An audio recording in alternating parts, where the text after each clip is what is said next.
In the name of Allah, the most gracious, the most merciful. अस्सलाम वालेकुम। आज हमारे डिस्कशन का टॉपिक है मेल इनफर्टिलिटी। हम इनफर्टिलिटी को रिप्रोडक्शन सिस्टम में पढ़ रहे हैं। इनफर्टिलिटी में हमने फीमेल कास पढ़ा कि फीमेल की वजह से जो इनफर्टिलिटी है तो फीमेल के अंदर उसके क्या रीज़न है। अभी हम मेल काजेस पढ़ेंगे कि अगर इनफर्टिलिटी है, एक जोड़े के बच्चे पैदा नहीं हो रहे, तो मेल के अंदर क्या क्या मसले होते हैं। तो आज हम मेल वाले सारे वो पार्ट्स पढ़ेंगे। मेल इनफर्टिलिटी का सबसे पहले हम डेफिनेशन पढ़ेंगे। फीमेल में तो हमने, चूंकि फीमेल डायरेक्टली बच्चे को पैदा करती है, तो हमने वहाँ पे कंसेप्शन का लफ्ज़ यूज़ किया था कि female is unable to conceive. उसके अंदर कंसेप्शन नहीं होता, बच्चा पेट पे नहीं बन पाता।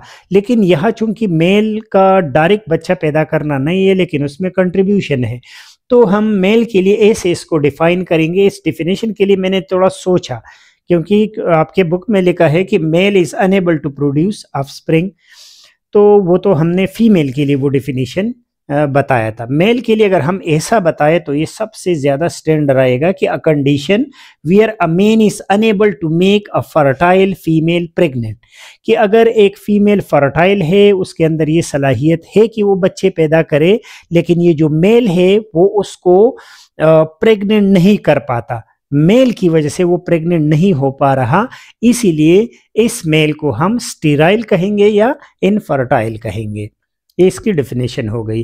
क्या क्या काजेज है मेल के अंदर, तो वहाँ पे फीमेल के अंदर मेजॉरिटी का जो रीज़न, मेजरली जो रीज़न था वो क्या था, ओवुलेशन, कि अंडे का न पैदा होना। यहाँ पे जो मेन रीज़न है वो काज के अंदर हमने सबसे पहला लिखा वेरिकोसील। अब ये जो वेरिकोसील है, ये टेस्टिस के अंदर जो वेन है उसकी एनलार्जमेंट को कहते हैं। When the veins in a man's testis become enlarge. अच्छा, जब ये एनलार्ज हो जाए, बढ़ जाए, तो इसका नुकसान ये होगा, क्योंकि हमने ऑप्टिमम टेम्परेचर पढ़ा था अराउंड अबाउट 35 स्पर्मेटोजेनेसिस के लिए। अब चूंकि यहाँ पे वेन इनलार्ज हुआ तो बहुत सारा ब्लड उसमें कलेक्ट होगा, और उस ब्लड की वजह से उस एरिया का टेम्परेचर बढ़ जाएगा, और बढ़े हुए ज़्यादा टेम्परेचर में हमने पढ़ा था कि स्पर्मेटोजेनेसिस आइडियल नहीं हो पा रहा। तो क्या होगा, this increase the temperature in testicles which can affect sperm production and quality. Sperm की जो क्वालिटी है, जैसे मूवमेंट वगैरह, उसको भी मुतासिर करता है, लेकिन सबसे इम्पॉर्टेंट जो है वो स्पर्मेटोजेनेसिस है, उसको ये अफेक्ट करता है। तो वेरिकोसील सबसे मेजर रीज़न हुआ मेल में इनफर्टिलिटी का। दूसरा नंबर, अभी स्पर्म से रिलेटेड तीन बातें हैं। एक स्पर्म का न होना, एक स्पर्म का कम होना, एक स्पर्म का शेप सही से न होना। तो एजोस्पर्मिया, एजो मीन बिल्कुल न होना, एजोस्पर्मिया नील स्पर्म होता है, in which there is no sperm present in the semen. Semen के अंदर अगर आप एनालिसिस करो और स्पर्म बिल्कुल नहीं है, गायब है, तो हम उसको क्या कहेंगे, एजोस्पर्मिया। दूसरा, लो स्पर्म काउंट है। लो स्पर्म काउंट को ओलिगोस्पर्मिया भी कहते हैं। Oligospermia mean low sperm count. जैसे हमने नॉर्मल पढ़ा था कि 25 मिलियन से लेके 450 मिलियन या 500 मिलियन तक नॉर्मल स्पर्म होते हैं। तो अगर ये 25 से बिलो है तो हम कहेंगे कि ये ओलिगोस्पर्मिया है। Oligospermia can be a major cause of infertility, ये भी मेजर काज है इनफर्टिलिटी का, ओलिगोस्पर्मिया। काज इसका खुद क्या काज है, ये ओलिगोस्पर्मिया क्यों होता है? तो एक तो यहाँ पे अगर इंजरी हुआ, यानी कोई ट्रॉमा हुआ, जख्म लग गया टेस्टिस के एरिया में, इन्फेक्शन हुआ, और लाइफस्टाइल फैक्टर्स, कुछ लाइफस्टाइल, अच्छा इसको आप अलग से भी लिख सकते हो, लाइफस्टाइल फैक्टर इसमें हम इंक्लूड करेंगे। एक तो लाइफस्टाइल हमने इसके अंदर पढ़ा कि लो स्पर्म काउंट किस वजह से है, लाइफस्टाइल की वजह से। लाइफस्टाइल का मतलब ये हुआ कि अगर कोई स्मोकर है, स्मोकिंग करता है, तो पेपर बताते हैं कि स्मोकिंग का इफेक्ट किस चीज़ के ऊपर होता है, स्पर्म के काउंट के ऊपर। दूसरा, अगर कोई ओबीस है, ओबिसिटी का भी रोल है। अच्छा, ये फीमेल में भी है, फीमेल में शायद हमने लाइफस्टाइल नहीं पढ़ा, तो लाइफस्टाइल वहाँ पे भी आपने हेडिंग देना है कि अगर ऐसे इजी लाइफस्टाइल है, खास तौर पे वहाँ पे हमने पॉलीसिस्टिक ओवरी सिंड्रोम पढ़ा था, तो उसमें ओबिसिटी और ये सारे थे। तो लाइफस्टाइल के जो फैक्टर्स है जैसे स्मोकिंग, एक्सरसाइज का न करना वगैरह वगैरह, इससे भी स्पर्म की क्वालिटी पे असर पड़ता है और उसका नंबर कम होता है।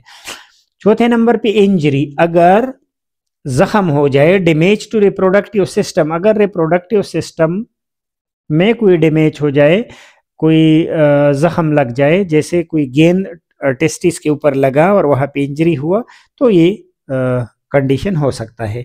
Genetic defect, for example Klinefelter syndrome है। अच्छा, ये क्रोमोसोम का भी है कि या तो क्रोमोसोम का नंबर कम ज़्यादा है या कोई ऐसा क्रोमोसोम की वजह से दूसरा कोई सिंड्रोम है, जैसे वाई क्रोमोसोम माइक्रो डिलीशन, कि वाई क्रोमोसोम का ये जो इशू है इसकी वजह से भी मेल इनफर्टिलिटी हो सकती है। तो ये जेनेटिकली ये कास है।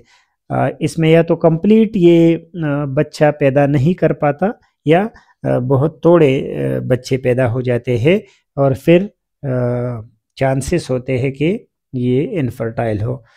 अच्छा, ये कंसेप्ट भी क्लियर कीजिएगा कि किसी के बच्चे बिल्कुल नहीं है तो ये प्राइमरी इनफर्टिलिटी है, जबकि अगर एक बच्चा हुआ जैसे बाकी फिर नहीं हो पा रहे तो ये सेकेंडरी इनफर्टिलिटी है। फिर abnormal sperm physiology, abnormal sperm physiology का मतलब ये है कि स्पर्म के फिजियोलॉजी में कोई जैसे शेप में इरेगुलर शेप है, जैसे टेल उसका ऐसा है कि उससे ये मूवमेंट नहीं कर पाता, या शेप ऐसा है कि एक में एंट्री नहीं कर पाता, तो अगर नॉर्मल फिजियोलॉजी नहीं है, एनाटमी नहीं है स्पर्म का, तो फिर भी ये मसला हो सकता है। तो abnormal sperm physiology and anatomy, अगर स्पर्म के एनाटमी और फिजियोलॉजी में कोई मसला हुआ तो फिर भी ये हो सकता है।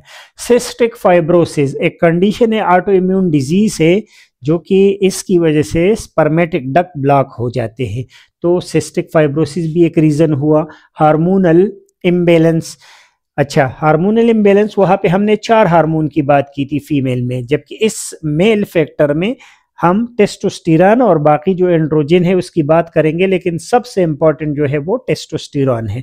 अगर टेस्टोस्टेरोन का लेवल कम है, such is low level of testosterone, problem with the hypothalamus, या हाइपोथैलेमस के साथ कोई मसला है और उससे क्या नहीं प्रोड्यूस हो रहे हैं, बाकी एंड्रोजन नहीं प्रोड्यूस हो रहे, और पिट्यूटरी के साथ अगर कोई मसला है पिट्यूटरी ग्लैंड में, तो अगेन इसकी वजह से क्या होगा, इसकी वजह से मेल इनफर्टिलिटी होगी। तो हार्मोन का कोई अगर मसला है। ट्रीटमेंट ऑफ मेल इनफर्टिलिटी, अब मेल इनफर्टिलिटी का इलाज हम कैसे कर सकते हैं, तो जो कास है उसको मेनली हम ट्रीट करेंगे, जिसमें सबसे इंपॉर्टेंट हम हार्मोनल थेरेपी करेंगे। हार्मोनल थेरेपी का मतलब ये है कि अगर हार्मोन जो टेस्टोस्टेरोन अगर कम है तो या वो डायरेक्टली देंगे या ऐसे ड्रग देंगे जिसकी वजह से वो हार्मोन पूरे हो जाएंगे। For example hormonal replacement therapy है, और जैसे कम है तो हमने पूरा किया, रिप्लेस किया। और मेडिकेशन टू रेगुलेट हार्मोन, और उन हार्मोन को रेगुलेट करने के लिए अगर कोई ड्रग है तो वो हम देंगे। डायरेक्टली बाकी मेडिकेशन, जैसे एक कंडीशन है यहाँ पे शायद हमने पढ़ा डिजीज का, जैसे सेक्सुअली ट्रांसमिटेड डिजीज है, उसकी वजह से भी मेल इनफर्टिलिटी हो सकती है, या जो स्पर्म का काउंट है ये इन्फेक्शन की वजह से कम हो रहा है, तो ये जो इन्फेक्शन है ये क्या है, ये ज़्यादातर सेक्सुअली ट्रांसमिटेड डिजीज़ है।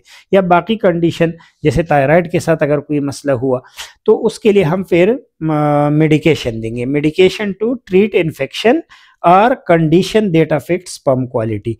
अगर स्पर्म क्वालिटी के लिए कोई ऐसा कंडीशन है जिसकी वजह से स्पर्म क्वालिटी मुतासिर हो रही है, तो हम उसको ट्रीट करेंगे, उस कंडीशन को ट्रीट करेंगे। और आखिर में अगर मेडिसिन से नहीं हो रहा या कोई ऐसा कंडीशन है जैसे एनाटॉमिकल कोई मसला है, जैसे ब्लॉकेज हुआ स्पर्मेटिक डक्ट में, तो उसके लिए हम फिर एंड में सर्जरी करेंगे, या वेरिकोसील वेन के लिए भी सर्जरी करेंगे फॉर रिमूविंग ब्लॉकेज और रिपेयरिंग डैमेज टिश्यू। हम सर्जरी किसके लिए करेंगे, अगर ब्लॉकेज है उसके लिए, अगर डैमेज टिश्यू है उसके रिपेयरिंग के लिए। एक और कंडीशन बहुत कॉमन आ रहा है, अनडिसेंडेंट टेस्टिस, कि टेस्टिस जब बच्चा पैदा होता है तो उसके टेस्टिस जो है दोनों वो एब्डोमेन में होते हैं, वो नीचे स्क्रूटम तक नहीं आते। तो अगर ऐसा है तो आपने उसको चेक करके डॉक्टर के पास, सर्जन के पास, पीट्स का अपना सर्जन होता है बच्चों का, तो उसके पास लेके जाना है, और उसके जो अनडिसेंडेड टेस्टिस है जो ऊपर एब्डोमेन में है या ऊपर के एरिया में है, वो ऑपरेशन करके उसको स्क्रूटम में लेके आता है। ये ऑपरेशन ज़िंदगी के पहले साल में होना चाहिए, बाद में इससे इनफर्टिलिटी फिर हो जाती है, क्योंकि बॉडी के अंदर टेम्परेचर ज़्यादा होता है और अगर एग अंदर है तो फिर स्पर्मेटोजेनेसिस फिर मुमकिन नहीं है। तो आपने इसको स्क्रूटम तक लेके आना है। आज हमने मेल इनफर्टिलिटी पढ़ा, सबसे पहले डेफिनेशन को सीखा कि अगर ये मेल किसी फर्टाइल फीमेल को प्रेग्नेंट नहीं कर पाए तो हम उसको इनफर्टाइल मेल कहेंगे। फिर हमने इसके काजिस पढ़ा, जिसमें हमने वेरिकोसील को पढ़ा कि वेरिकोसील के अंदर इनलार्ज वेन होता है, टेम्परेचर को बढ़ाता है और स्पर्मेटोजेनेसिस नहीं हो पाता। स्पर्म के साथ जो कंडीशन है इसमें सबसे इंपॉर्टेंट एजोस्पर्मिया है कि स्पर्म बिल्कुल नील है सीमन के अंदर, लो स्पर्म काउंट है, और तीसरा स्पर्म फिजियोलॉजी और एनाटमी में उसके शक्ल में, उसके फिजियोलॉजी में चेंजेस है, एबनॉर्मेलिटीज है। फिर हमने इंजरी का पढ़ा कि डायरेक्ट कोई ट्रॉमा हो जाए टेस्टिस या रिप्रोडक्टिव ऑर्गन के साथ।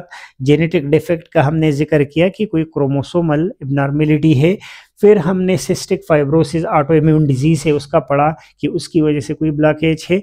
और हार्मोनल इम्बेलेंस के बारे में मैंने आपको पढ़ाया कि कोई ख़ास तौर पे टेस्टोस्टेरोन का लेवल कम हो तो। बाकी एंड्रोजन भी है और थायराइड हार्मोन भी इसके लिए इम्पॉर्टेंट है। अगर और हाइपोथैलेमस जो है उसके अंदर से कोई अगर हार्मोन या फैक्टर रिलीज़ नहीं हो पा रहा तो फिर टेस्टोस्टेरोन ही नहीं प्रोड्यूस होगा। पिट्यूटरी ग्लैंड जो है वो भी बड़ा इम्पॉर्टेंट है, और अगर वो नहीं रिलीज़ कर रहा अपने हार्मोन या उसमें कोई मसला है तो उसकी वजह से ये एबनॉर्मेलिटी हो जाती है। ट्रीटमेंट में हमने 3 बातें की, या तो हार्मोनल रिप्लेसमेंट थेरेपी करो वो हार्मोन को, या उस हार्मोन को कंट्रोल करने वाला ड्रग दे दो, या फिर ऐसे ड्रग दे दो मेडिकेशन जिसकी वजह से ये जो सेक्सुअली ट्रांसमिटेड डिजीज़ या बाकी इन्फेक्शन टीबी वगैरह अगर टेस्टिस का है तो उसका इलाज करवाओ। और एंड में अगर कोई ब्लॉकेज है या वेरिकोसील वेन है तो उसके लिए हमने क्या करना है, हमने उसके लिए सर्जरी करवाना है। होप ये टॉपिक मैं आपको समझा पाया। नेक्स्ट लेक्चर तक इजाज़त दीजिए। अल्लाह हाफिज़।